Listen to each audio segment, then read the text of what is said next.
Assalamualaikum warahmatullahi wabarakatuh.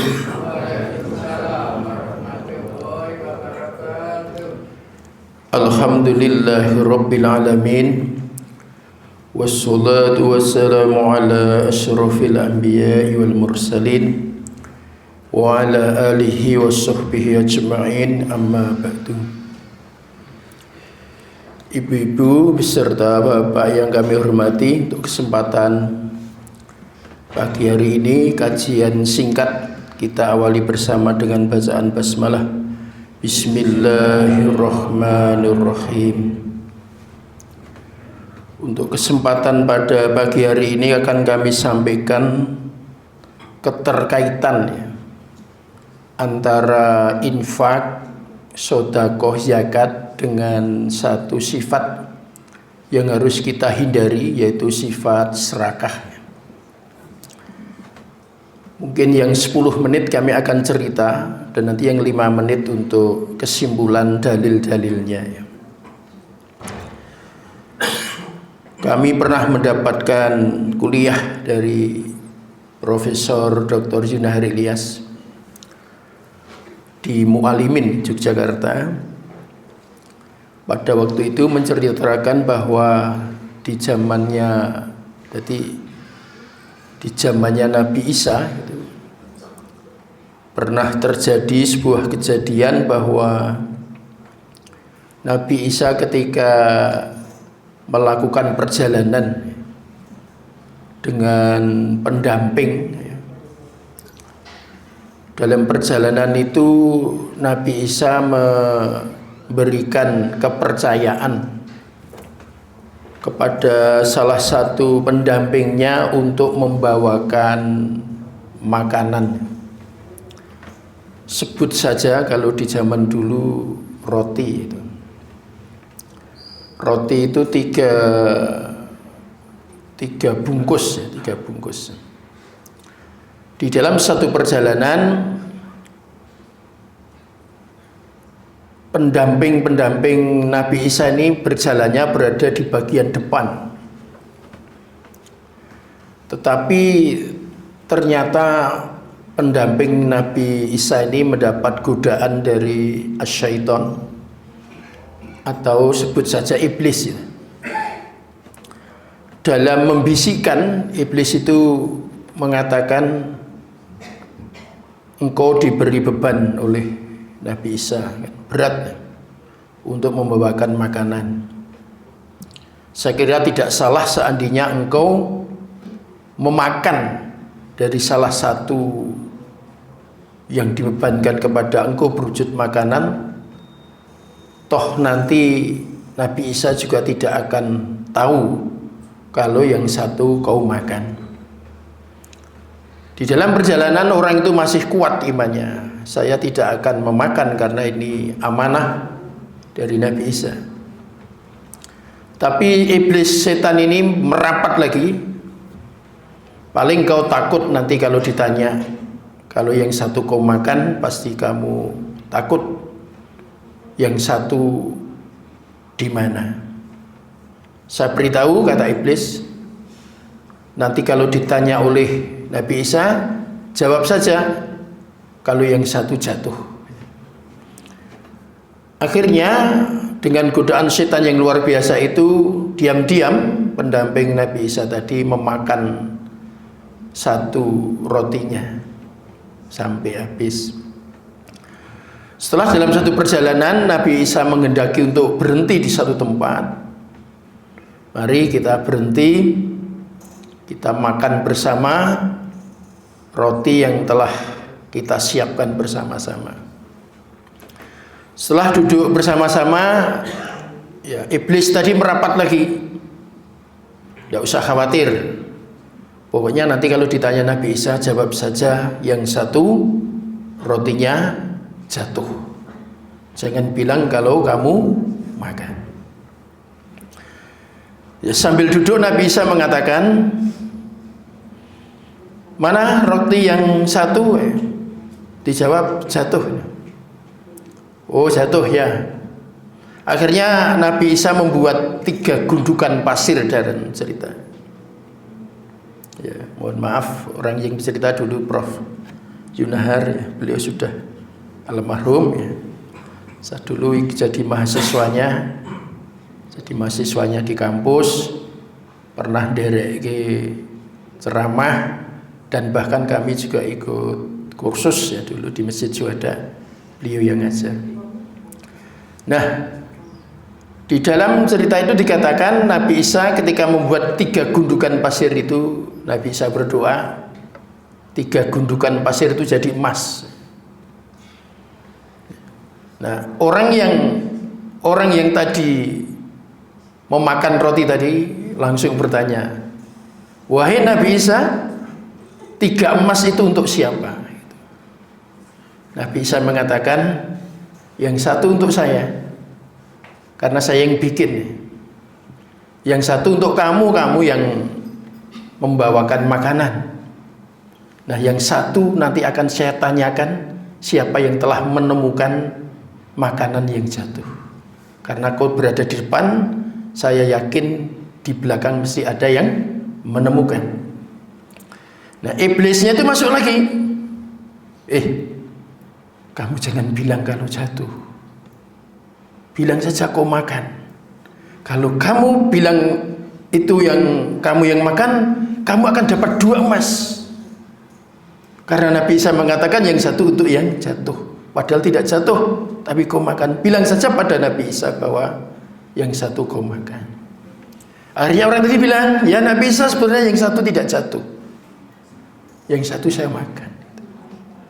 Nah, setelah itu, kalau begitu kamu 2. Setelah itu iblisnya itu masuk lagi. Itu Nabi Isa kan tidak butuh emas, toh bikin sendiri bisa. Kau minta saja yang satu sekalian, supaya kau miliki 3 emas itu. Betul, orang itu akhirnya matur pada Nabi Isa, ya Nabi Isa, engkau kan bikin langsung bisa, berdoa langsung dikabulkan.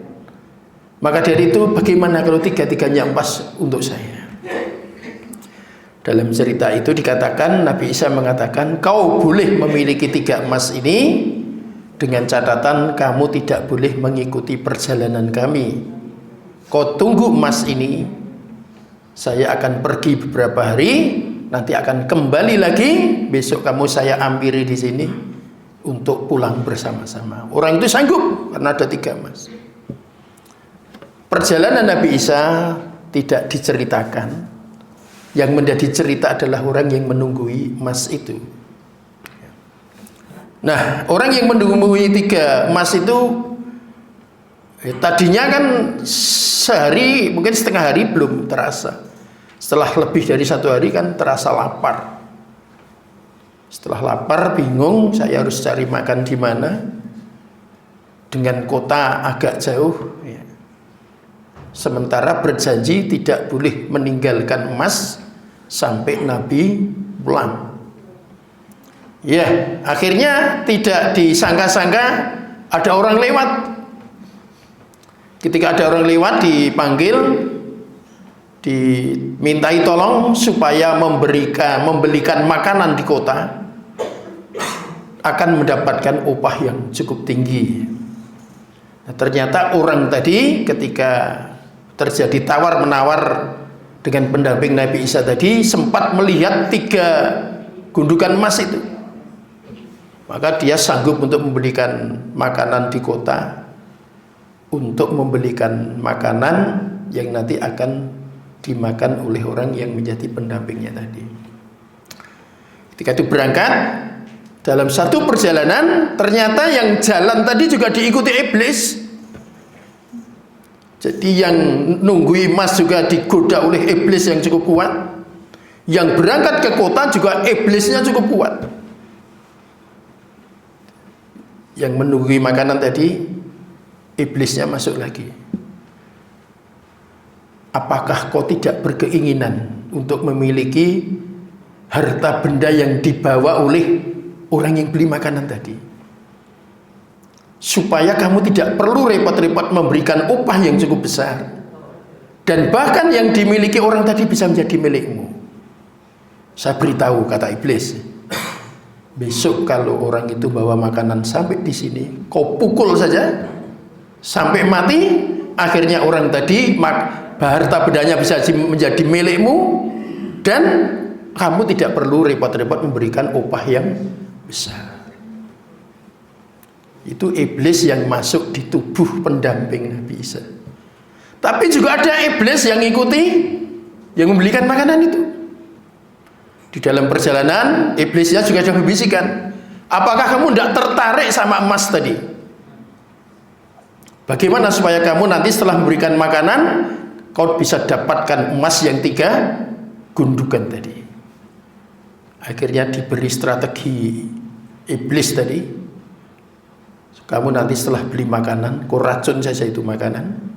Harapannya nanti kalau sudah dimakan, dia mati, maka kamu akan mendapatkan 3 emas tadi. Dalam cerita itu dikatakan, setelah orang itu membeli makanan, dia beri racun, dia datang sampai ke tempatnya pendampingnya Nabi Isa tadi, belum dimakan makanan yang ada racunnya, dia sudah dipukul duluan. Setelah dipukul, dia sudah mati duluan, padahal makanan belum sempat termakan. Ya. Sudah dipukul mati. Nah, orang yang meminta tolong tadi tidak tahu kalau makanan itu ada racunnya. Akhirnya dia makan, mati juga dia. Jarak sekitar 3 hari, Nabi Isa pulang dari perjalanan bersama para sahabatnya. Emas 3 masih utuh, 2 nyawa telah melayang.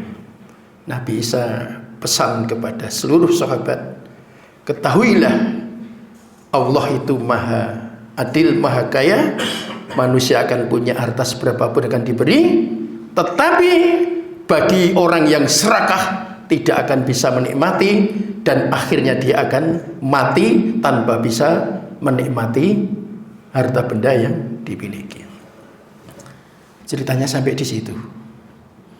Apa kaitannya dengan infak, sedekah dan zakat? Kenapa di dalam Islam ada tuntunan zakat fitrah? Kenapa ada tuntunan sedekah? Kenapa ada tuntunan infak? Sekilas kami sampaikan. Infak itu apapun yang dikeluarkan, itu bisa disebut dengan infak. Kalau sudah muncul kata-kata sedekah, ya, maka sedekah itu kadang-kadang ada sedekah sunnah, ada sedekah wajib. Sehingga kadang-kadang sedekah wajib itu lantas diidentikan dengan zakat. Kalau sudah muncul kata-kata sedekah itu harus ada sikap ikhlas. Maka senyum adalah ibadah itu kalau senyumnya ikhlas. Kalau senyumnya itu hanya senyum apa namanya? Wong Jawa mastani gulamis, itu tidak bernilai sedekah. Ya, basa-basi. Jadi basa-basi tidak bernilai sedekah. Dia senyum dengan ikhlas, maka itu disebut dengan sedekah. Nah, zakat. Untuk itu, sidang jamaah subuh yang dimuliakan oleh Allah, bulan Ramadan ini sebentar lagi kita akan selesai beribadah bulan Ramadan. Supaya kita tidak kemasukan iblis, tidak bisa tergoda oleh iblis, satu-satunya jalan, harta benda kita harus kita bersihkan. Harus kita bersihkan. Ada sebuah buku yang dikarang oleh Muhammad As-Sayyim, judul bukunya berbahasa Arab, sudah diterjemahkan ke dalam bahasa Indonesia. Judul bukunya Buyut la tadkhuluha as-sayyatin, rumah-rumah supaya tidak kemasukan as-syaitan. Satu, rumah itu setiap hari harus untuk membaca Al-Quran. Ya. Khairukum man ta'allamal Qur'an wa 'allamahu. Sebaik-baik di antara kamu adalah yang belajar Al-Quran, apalagi mau mengajarkan kepada orang lain. Yang kedua, rumah itu harus dipakai untuk melaksanakan sholat sunat. Biasakan sholat sunnah itu di rumah. Ada seorang sahabat dulu namanya Tolhah bin Ubaidillah. Ketika terjadi dialog, perbuatan apakah yang lebih bagus daripada sholat 5 waktu? Ya, Perbuatan apakah yang bisa dilaksanakan bernilai bagus setelah sholat 5 waktu? Ya, saya ulangi. Perbuatan apakah yang dinilai bagus, istimewa setelah sholat 5 waktu? Jawabnya, la illa anta tawwa'a. Tidak ada kecuali engkau mau melaksanakan sholat sunnah. Jadi setelah sholat wajib, perbuatan bagusnya adalah sholat sunnah. Bisa duha di rumah, bisa tahajud di rumah. Nah, yang ketiga, supaya rumah tidak kemasukan asyaiton, jika harta bendamu sudah sampai nisab haul, dari waktunya sudah mencukupi, dari jumlahnya mencukupi, maka harus diyakati. Karena apa? Harta benda yang tidak diyakati ada potensi dimasuki oleh, mohon maaf, iblis atau asyaiton. Untuk itu sidang jamaah subuh yang dimuliakan oleh Allah, marilah dalam akhir bulan Ramadan ini harta benda kita dihitung. Mungkin ada yang 1 tahun belum sempat diyakati, kita yakati. Kalau yakat fitrah dimaksimalkan, syukur 100% untuk fakir miskin. Fidyah di dalam berbagai tulisan bisa untuk 5 fakir miskin, yang sedang sakit, yang sedang perjalanan, yang banyak utangnya, bisa dari fidyah.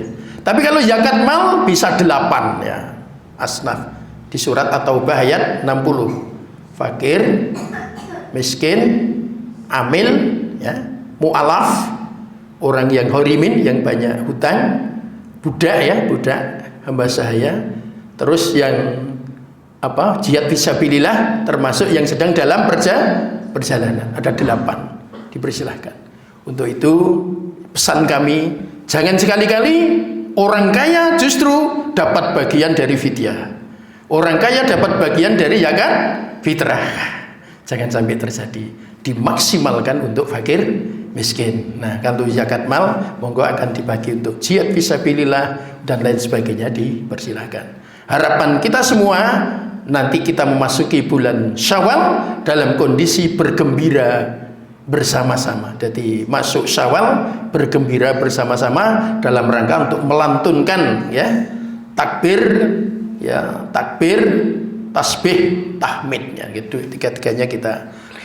Ibu-ibu serta Bapak yang hormati, mudah-mudahan dengan sedikit cerita ini minimal kita tidak punya niat sedikit pun untuk punya sifat yang diberi nama adalah serakah. Karena sifat serakah potensi besar untuk dimasuki iblis, dan iblis mesti mensengsarakan kita menjadi orang yang sangat, dalam bahasa Jawa, tegelan. Tegelan itu bahasa Indonesianya apa Pak? Kejam. Tega, menjadi tega untuk ya, nyawa siapapun. Kalau orang serakah itu dia menjadi tega, menjadi tegar. Mohon maaf, saya tambahkan dikit. Saya pernah ngisi ngaji gini, ini ketua takmirnya itu ke depan, terus membunuh apa ini? Membunuh, bukan ini membunuh apa ini? Mic-nya itu dibunuh sebentar gini, dipejet gitu. Setelah dipejet dia membisikkan kepada saya begini, Pak, mohon tidak menyinggung masalah warisan. Wah, terus diridupkan lagi, terus mundur. Waduh, ada apa ya? Saya punya keyakinan yang hadir ikut ngaji saya sedang problem tentang apa? Warisan ya. Nah, maka ya saya menghormati ketua takmir, saya tidak melanjutkan cerita tentang apa? Harta benda ya. Mohon maaf, belum lama ya. Ya Ramadan ini. Jadi wah ya memang ya saya bukan dalam rangka takut menyampaikan dalil, bukan, tapi saya dalam rangka untuk menghormati seorang ketua takmir ya, karena ini ketua takmir yang lebih tahu tentang apa kondisi jamaah. Saya harus ngomong ya, akhirnya saya tidak lanjutkan cerita tentang apa? Warisan. Walaupun sebenarnya tidak boleh. Ustadz kok takut pada apa tadi? Iya, tidak boleh. Tapi karena saya dalam rangka menghormati seorang ketua takmir, belum waktunya untuk menyampaikan. Saya kira cukup untuk hari ini supaya tidak terlalu siang. Monggo kita syukuri bersama-sama dengan bacaan doa akhir majelis. Subhanakallahumma wa bihamdika asyhadu alla ilaha illa anta astaghfiruka wa atubu ilaik. Alhamdulillahi rabbil alamin. Assalamualaikum warahmatullahi wabarakatuh.